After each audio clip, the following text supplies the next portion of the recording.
Hi, everyone. This is AJ Schneider from Loyalty 360, welcoming you to another edition of Leaders in Customer Loyalty Supplier Voices.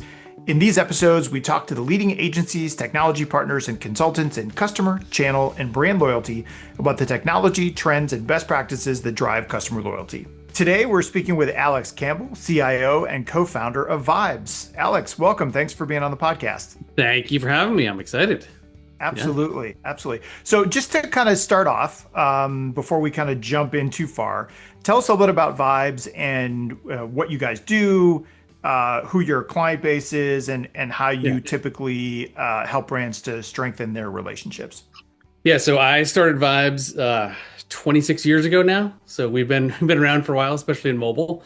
But we are a mobile engagement platform, and we work primarily with large B2C brands, enterprise brands that have a certain level of scale. We help them communicate with their customers on their phones, right? So via SMS, MMS, RCS now is becoming a really big opportunity. Mobile wallet, even though mobile wallet came out a while ago, now all of a sudden we've seen a huge interest in mobile wallet, and then push as well. So push messages to an app. So usually we work with QSR, travel, retailers, large brands, everybody that wants to communicate with their customers for repeat, purchases, driving traffic, all using mobile device. Gotcha. And it sounds like there's probably some competitors out there as well in your We space. have competitors, yes. So tell us what is the kind of the unique value proposition that Vibes brings to the table versus some of the other folks that are out there.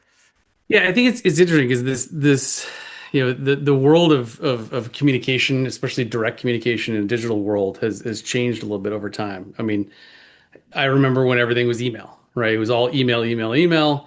That was a way to get people a message, that was segmented, that was targeted.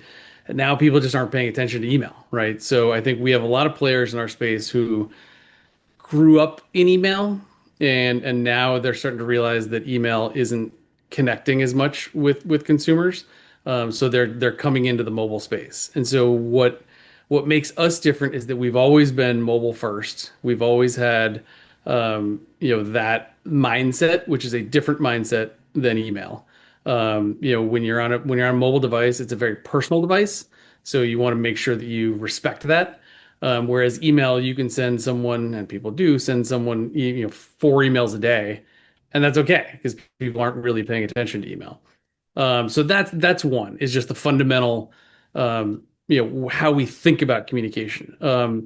A second piece of that is, as we've learned as we've grown, is the scale, right? So if you're going to send a message to 1 million people and you want it to hit right before lunch, you have to have certain throughput. You have to make sure that message gets to the handset.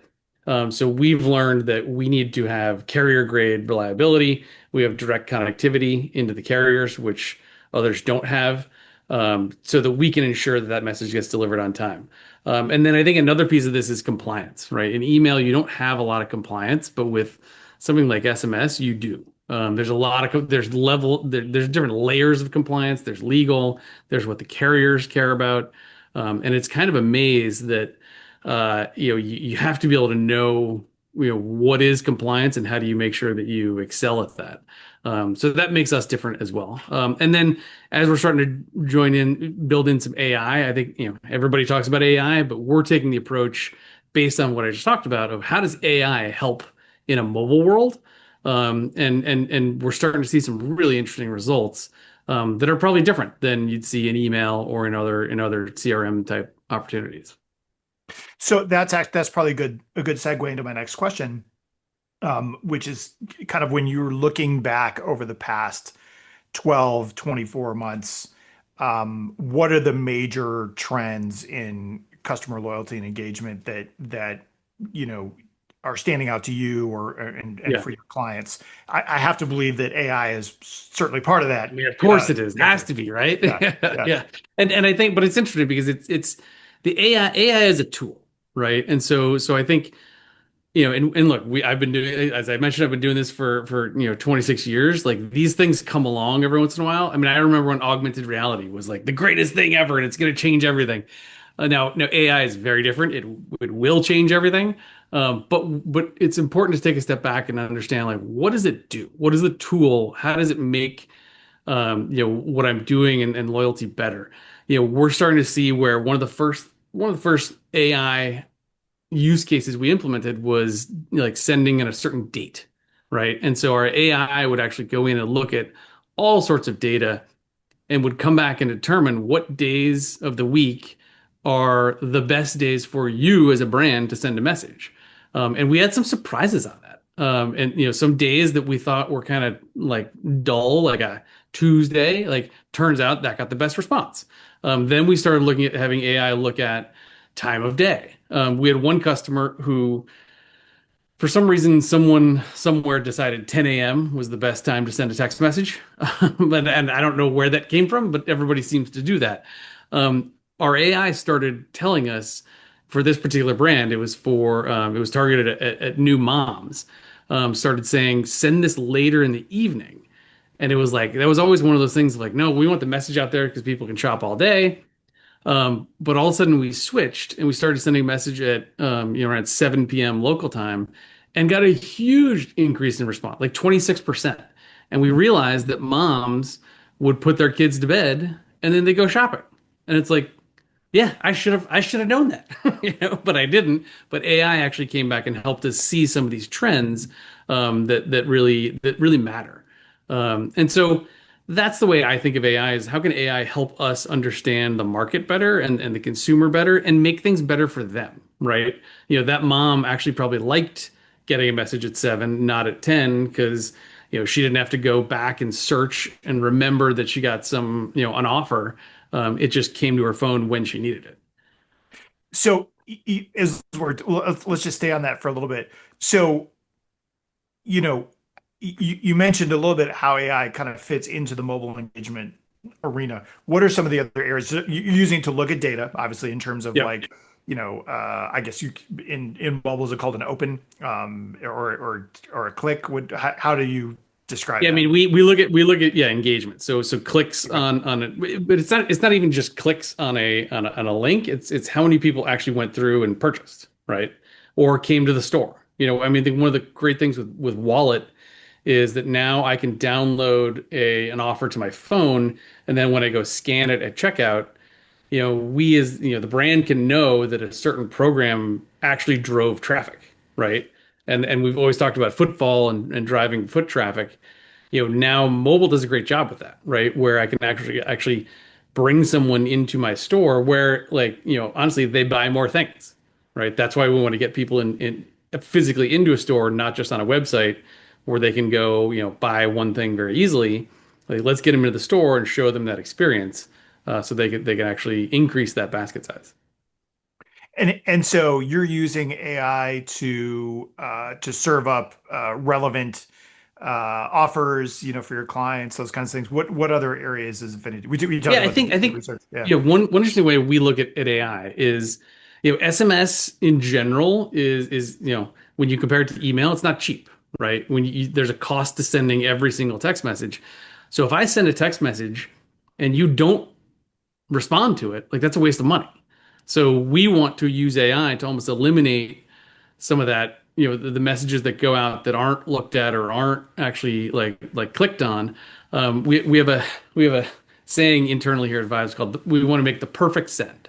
And the perfect send, this is kind of our, big, hairy, audacious goal of which is when a message goes out, 100% of the people who get it actually click, nobody opts out, and it took you zero time to actually send that message. So obviously AI plays a huge role in that, where you almost look at these, segmentation becomes personal, right? It's not based on you're lumped into this one segment that, likes, certain products, right? It's no, I know what shirt you actually want, and there happens to be an offer on that shirt right now. I need to get you that message so that you get that offer, right? So AI takes segmentation to an individual level, and that's the real power of it, right?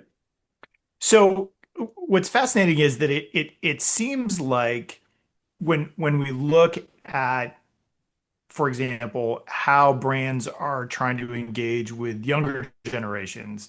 Although I would argue it's kind of pervasive across all Yeah. age groups and demographics, that instant gratification is a huge thing. Time to value is a huge thing. How, if you're with an LG program, how long does it take to pay off, Yeah. being part of this program? It seems like the mobile arena and everything you just described is perfect Yeah. for that level of personalization. Yep. Are you finding that your clients are connecting better with Gen Z and so on, Yeah, because they're using your absolutely. I platform? think, yeah, I think it's interesting that so we do a consumer survey every year. We've been doing it for 9 years. And about, I think it was either last year or the year before, we always ask people, like, why would you opt out of an SMS program? And 2 years ago, we first started seeing people say, because I don't get enough messages. And it was like, wait, Hmm. what? Like that was counterintuitive to what we thought.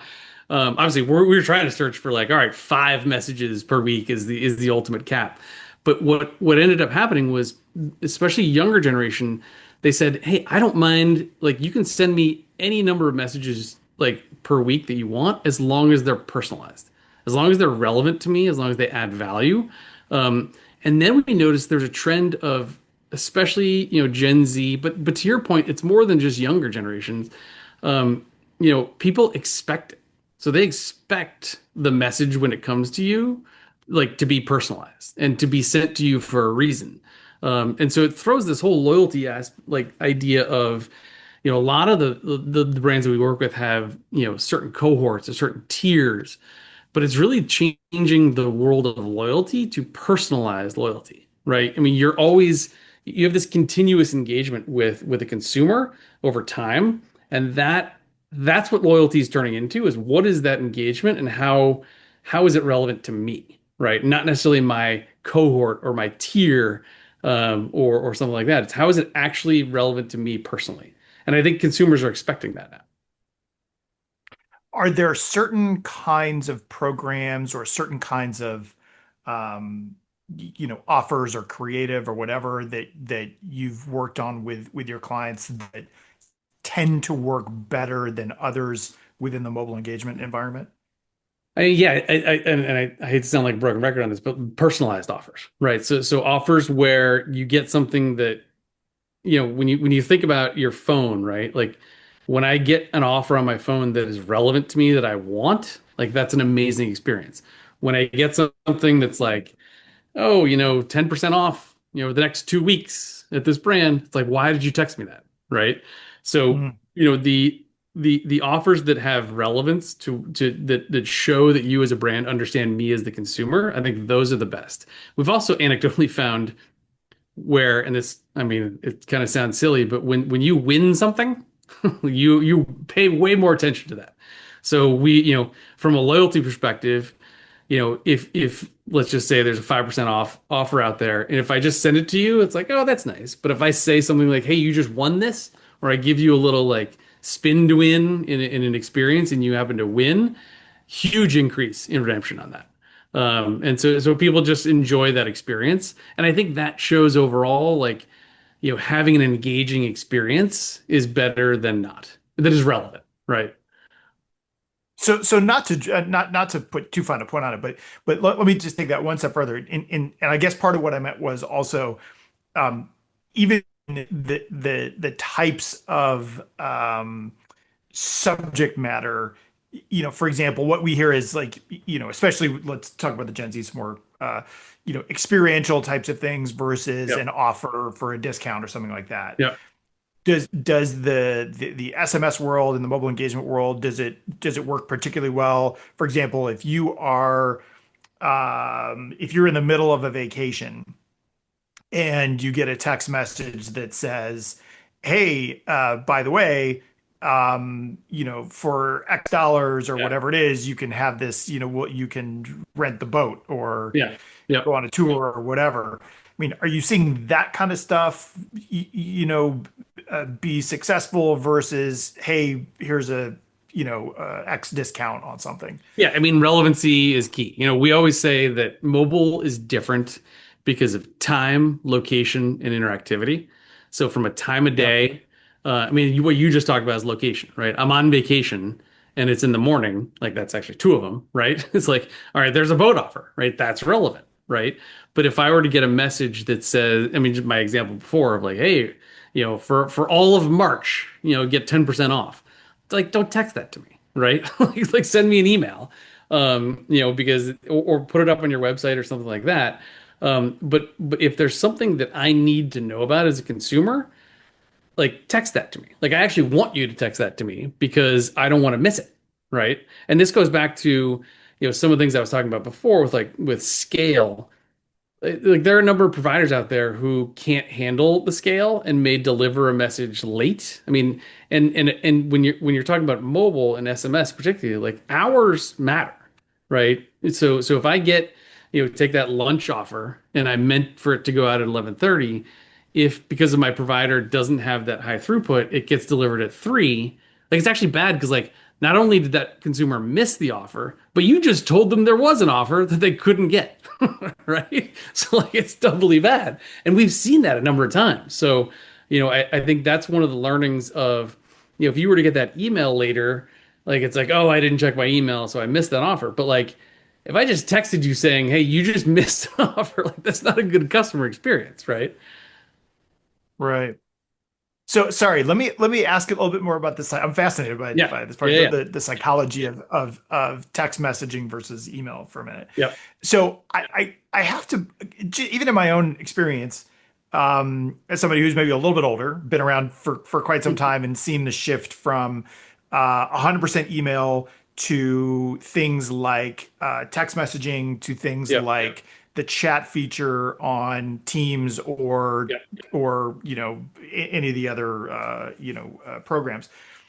Um, I have to believe that also that the change in where people are doing their business, like just in general, emails seem to be reserved now for a certain type of work. Hmm. Maybe it's uploading when I have to attach a document or so, I don't know, something like that, Yeah. versus the immediacy just of the back and forth communication that we can have on it's more like a Yep. conversation, I guess. Yep. Has that really helped your business to be able to be as successful as it has because of that sort of psychological shift in terms of the way people do business? Yeah, absolutely. And I think, there again different layers of that, right? I mean, the phone is a very personal device. And so when you send me a text, I look at it, right? And so if you're interrupting my day with something I don't care about, like you're gonna get opt-outs, right? So we always say, brands always ask us like, how do I grow my database? And the magic there is content. Like it has nothing to do with like web pop-ups or are you signing people up in the store or blah blah blah. It's what content are you putting out there and is it good? And do people value it when they get it? Right. And that's what's going to build your mobile database the fastest. But yeah, to your point, there are social differences between email and SMS. And I think it's really interesting to see, one of the things that is changing in SMS right now is RCS. So RCS is coming out, which is it's just a more advanced, feature-rich art SMS world. So, I always say, when Apple went from SMS to iMessage, like that's now happening across brands. So I can send you a little carousel that says, "Hey, you looked at these 3 shirts. Do you want to buy one? Or you left one of these 3 shirts um, in your basket. Would you want to complete that purchase?" Makes it very easy and it's very interactive. Now with AI, now you can start to have some of these conversations. And I think it's really interesting because even myself, as I've started using AI and, some of the programs where you're actually more just chatting with an LLM and a bot, like, I mean, this is so I always take one day and I always like I try and be very focused on AI and what I can do with it just to learn. And so, this was last Friday and I was chatting with Claude and then I noticed I was chatting with people, actual humans in Slack, and it was like kind of the same thing. It was this weird thing of like, am I chatting with a person or a bot right now? and I have to change how I chat. And it's like, but as we use AI more, it's just going to be expected that I can ask, the like in a conversation, I can ask for things and I immediately get them, right? And so if I'm a brand and I send out a message to my customer and they respond back, how do I respond to them? Right. And they're going to expect a certain level of interaction, which we just need to make sure we're there. Right. Yeah. Yeah. And in terms of content, like you mentioned, I think for example, if you're used to delivering a newsletter via email, let's say, Yep. is there an equivalent to that in your world?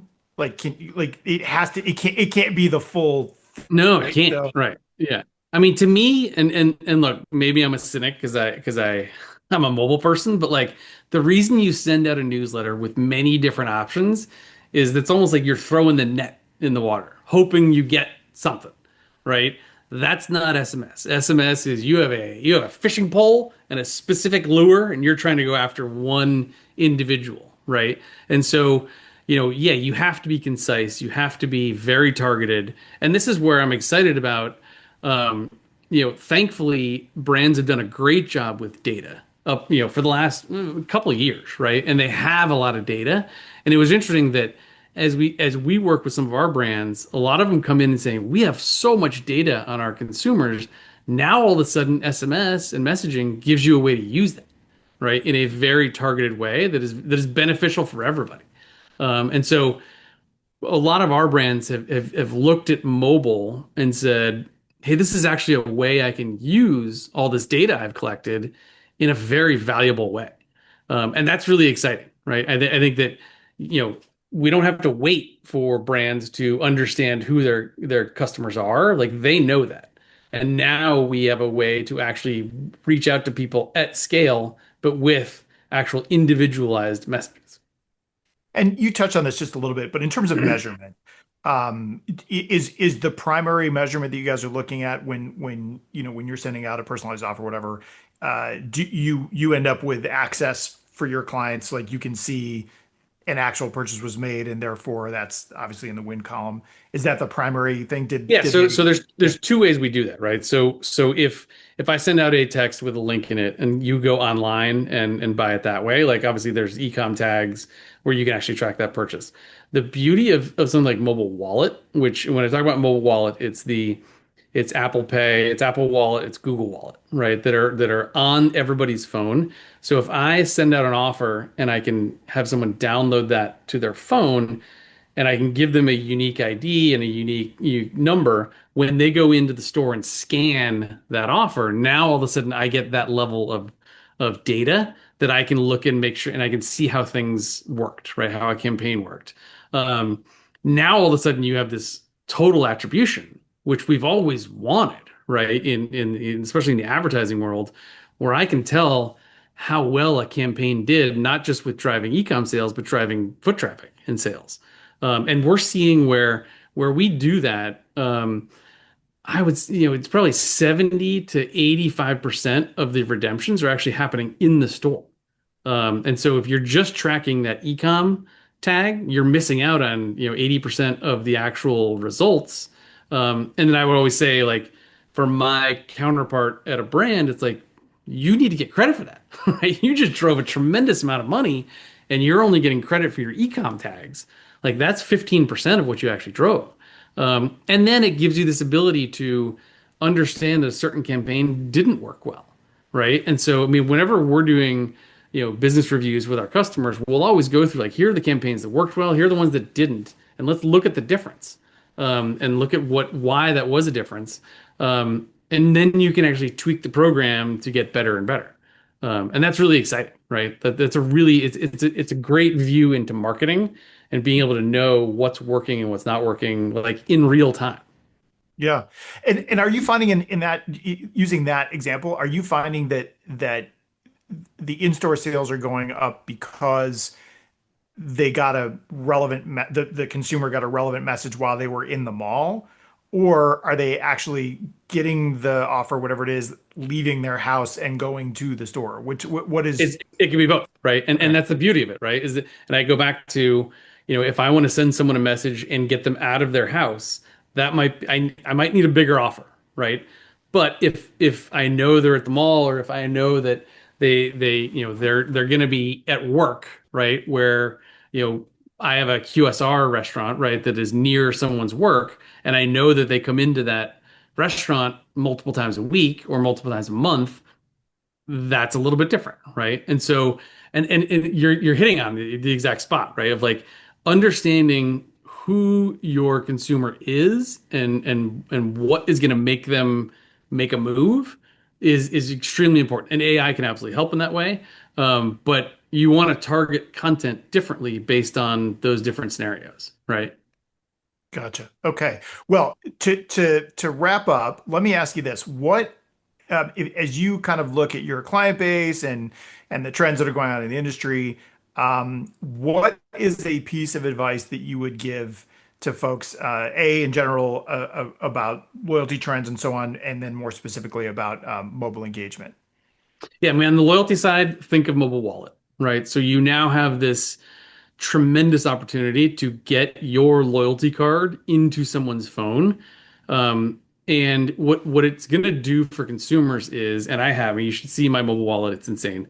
I'm probably not the normal person, but I now can join loyalty programs and be a part of so many more loyalty programs, and they're on my phone, and my phone saves it, stores it. I don't have to, we have all that experience where we walk into a store and you're checking out and it's like, what's your phone number?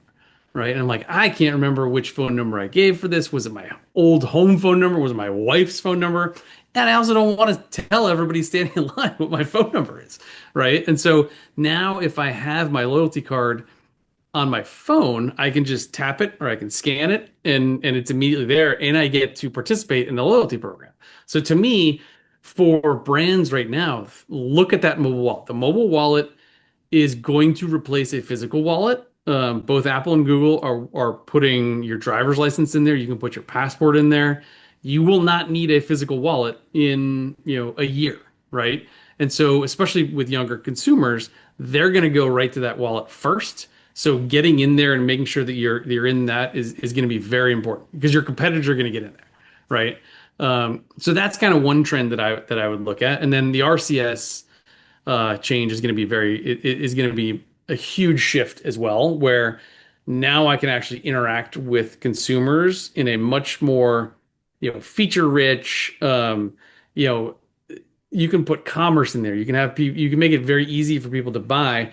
It really goes after the app, right? If you rely on your app for loyalty, you don't have to do that anymore, right? And you can actually engage with people who may not go through and download your app, who but are still loyal customers. You can engage with them with app-like functionality in a messaging environment, and that's huge, right? Awesome. Well, fascinating stuff. Alex, thank you for taking the time to speak with us today on our Leaders in Customer Loyalty Supplier Voices podcast. We look forward to hearing more from you and the team at Vibes. Yeah, absolutely. It's exciting. Thanks for having me. I want to thank everyone for tuning in to our Leaders in Customer Loyalty podcast series. If you haven't already, please subscribe to the Leaders in Customer Loyalty podcast and follow Loyalty 360 on YouTube and LinkedIn. The links are provided below. And please join us every Tuesday for another edition of our Supplier Voices podcast. See you next time.